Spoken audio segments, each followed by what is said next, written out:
I would do. There was a boat coming in the harbor. Timing is very essential. I'll go ahead and give you the key. The key is this. There's always a light. Everybody say light. Say it again. One more time.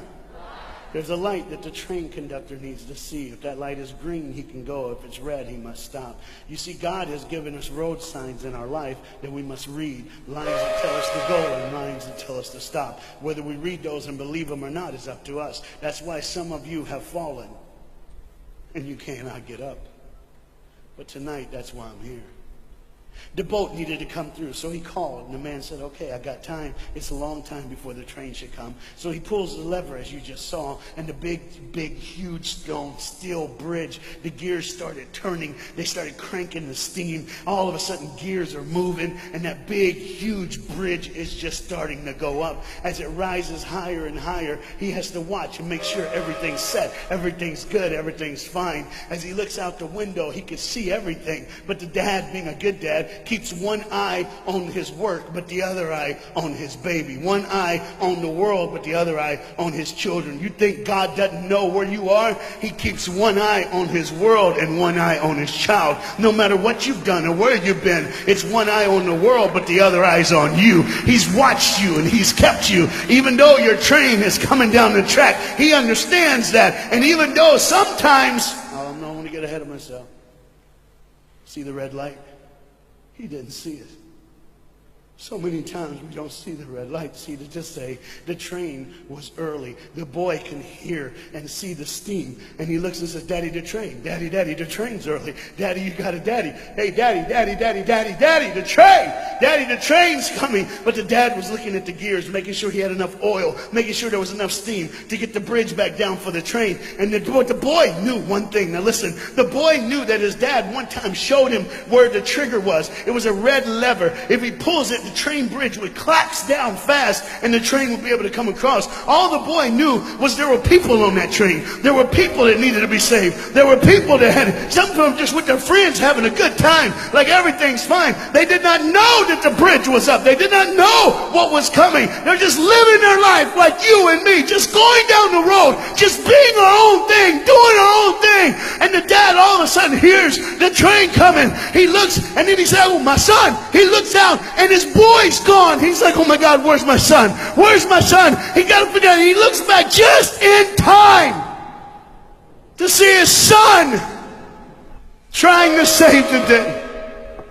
All he had to do was pull that lever. He reaches in to pull it, and the boy pulls too far, and he falls in the hole. Now it's on the father. And God the Father, did you hear me? God the Father has to make a choice. It's his now. Do I save my son, or do I save the world? But they don't even know.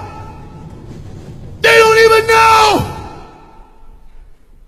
The greatest decision of his life. He can blame it on them not seeing the red light. He can blame it doesn't matter anymore.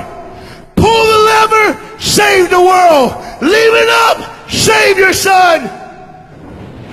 For God so loved the world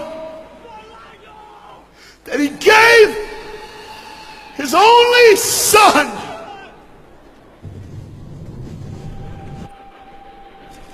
Whosoever believes in him will not perish. 3, 2, 1. It's over. And they didn't even know. They never would know. They didn't even know the train goes by.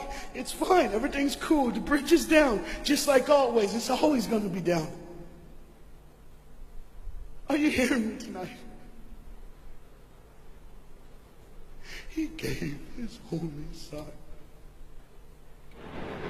For God so loved the world that he gave. And you know what's amazing? I wonder what God did right when his son died on that cross. When he breathed his last breath. When he took that breath and he breathed and it was over. Here's what the Father would have looked like. They didn't even know, just trying to think of their life. Just trying to figure out what they're going to do next. Just thinking about the person they're going to see, the people they're going to hang out with. Just trying to be just loving, caring. Doesn't matter if you're blind. Doesn't matter if you're putting on a little more makeup, trying to look pretty for somebody, or just wearing another mask. It doesn't matter. God gave his son for you. What will I do when I grow up? Where will I go when I grow up? What we gotta change? And there was a girl in the bathroom on the train, liquefying her heroin to shoot up one more time. He died for her. He died for her. But in one moment, are you listening? In one moment, as the Bible says, everybody gets a chance. In one moment, to see the look of the Father when he knows when you realize what he did for you, when you realize the sacrifice, when you realize he let his son die so that you can live, when you realize what he did, no matter what you're doing, no matter where you're at in this life, no matter what you're a part of, you gotta stop. You gotta stop. Even if it's for 1 second, and think, my God, he did it for me. He did it for me. And I pray to God you drop what you're doing.